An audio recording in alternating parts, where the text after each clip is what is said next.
Hormuz കടലിടുക്കിൽ 2000-ലധികം കപ്പലുകൾ കുടുങ്ങി. കടലിടുക്ക് കടക്കാൻ ഇറാൻ അനുമതി നിഷേധിച്ചതായി റിപ്പോർട്ട്. ലോക സമുദ്ര ഗതാഗതത്തെ അതീവ ആശങ്കയിലാഴ്ത്തി പുതിയ റിപ്പോർട്ടുകൾ പുറത്തുവരുന്നു.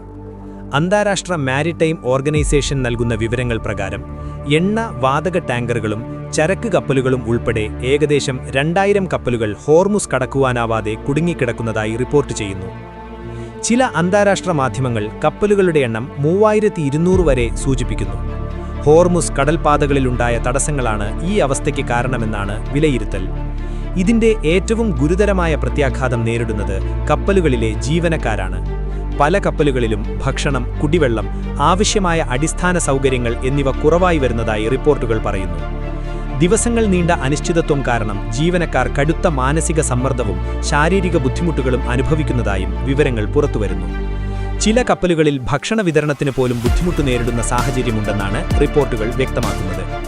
ഭക്ഷണ സാധനങ്ങൾ കരിഞ്ചന്ത വ്യാപാരികൾ $50,000 ഈടാക്കിയാണ് ഓരോ കപ്പലിലേക്ക് ആവശ്യമുള്ള ഭക്ഷണ സാധനങ്ങൾ വാങ്ങുന്നതെന്ന് ഒരു കപ്പൽ ജീവനക്കാരൻ പറയുന്നു. ഇന്ധന വിതരണവും ചരക്ക് നീക്കവും തടസ്സപ്പെട്ടതോടെ ആഗോള വ്യാപാര ശൃംഖലയും വലിയ സമ്മർദ്ദത്തിലാണ്. വിവിധ രാജ്യങ്ങൾ ഈ പ്രതിസന്ധിക്ക് പരിഹാരം കാണുന്നതിനായി ചർച്ചകൾ ആരംഭിച്ചതായും അറിയുന്നു.